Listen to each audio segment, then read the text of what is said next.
Arts and cultural association Timor से। Timor Leste एक country है, एक देश है, और इसका पूरा नाम democratic Republic of Timor Leste. South east Asia का एक देश है जो कि ऑस्ट्रेलिया के साथ कहीं उसकी बाउंड्रीज कनेक्ट करती हैं, उससे जुड़ती हैं, और उसकी कैपिटल का नाम दिल्ली है। दिल्ली में DILLI है और इसमें DILI, दिल्ली, सिर्फ इतना सा नाम है, सिर्फ एक अल्फ़ाबेट का फ़र्क है दिल्ली और दिल्ली में। और वहीं से जो कलाकार यहाँ आए हुए हैं वो आपके सामने अपनी एक बहुत सुंदर प्रस्तुति रखने जा रहे हैं। ये देश बहुत देर से आज़ाद हो पाया, फ्रेंच कॉलोनी था, और 2002 में इसे स्वतंत्र राष्ट्र होने का गौरव प्राप्त हुआ। और लेकिन एक बड़ी कमाल की बात है, मुझे लगता है कि ये जो ट्रेडिशंस है उनकी ये ताकत है।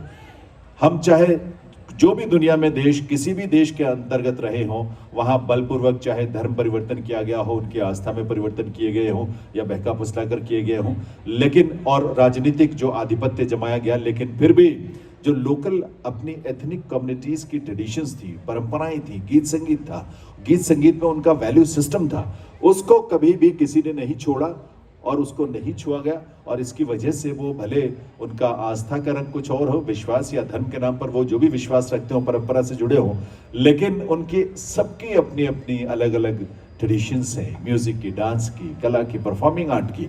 ये इससे आप अंदाज़ा लगा सकते हैं कि ये ट्रेडिशंस कितनी, इनकी स्ट्रेंथ क्या है, इनकी ताकत क्या है।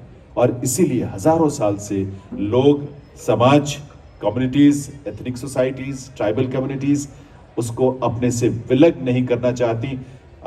इसीलिए, और उसमें भाषा भी है, भाषा के नाम पर ही देखिए बांग्लादेश जब बना 1900, वो उन्हें आहत कर गई वो बात, क्योंकि वो उनकी संस्कृति से जुड़ी थी, और इसीलिए वो संघर्ष शुरू हुआ और बांग्लादेश अस्तित्व में आया। तो ये संस्कृति की अपनी ताकत है, वो कभी भी हम अपनी पहचान को नहीं खोना चाहते। हमारी पहचान जो है हमारी संस्कृति है। ऐसे ही संस्कृति का एक रंग लेकर आपके सामने तिमोर लेस्टे देश, वहाँ से आए हुए ये कलाकार आपके सामने जो परफॉर्मेंस रखने जा रहे हैं, वो हार्वेस्ट सेलिब्रेशन उन्होंने बताया इसको कि खेती खलिहान, वहाँ दरअसल खेती तो मुख्य व्यवसाय है ही, लेकिन उसमें भी वहाँ पर मोटे अनाज, और मोटे अनाज में कॉर्न या मकई जिसे हम यहाँ कहते हैं, उसकी बहुत खेती होती है, तो उससे जुड़ी बहुत सारी ट्रेडिशंस हैं। तो ये हार्वेस्ट सेलिब्रेशन का ये है कि एक सेले कुकू डांस है, सेले कुकू डांस, सेले मतलब कॉर्न कहते हैं उसे, और कुकू मतलब पीलिंग, उसको छील निकालना दानों को। तो वो पूरी एक प्रक्रिया जो है एक ट्रेडिशन के रूप में किस तरह से गीत संगीत के साथ पिरोकर उसे एक बड़ा आकर्षक रूप इन्होंने दिया है, उस रूप को आप देखेंगे तो आपको बड़ा मजा आएगा। जीने की एक ढंग, एक परंपरा, और यही परंपरा का रंग है आपके सामने from Timor Leste harvest celebration, सेले कुकू डांस आपके लिए। तालियों से एक बार आइए स्वागत करें इन सभी कलाकारों का।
थैंक यू आपका भी, तिमोर लेस्टे का भी, जिन्होंने आपके सामने अपने संस्कृति का ये रंग प्रस्तुत किया है। इस मेले में यही खूबसूरती है इसकी कि इतनी सारी धाराएं आकर यहाँ मिलती हैं। जैसे प्रयाग में महाकुंभ होता है त्रिवेणी में, और गंगा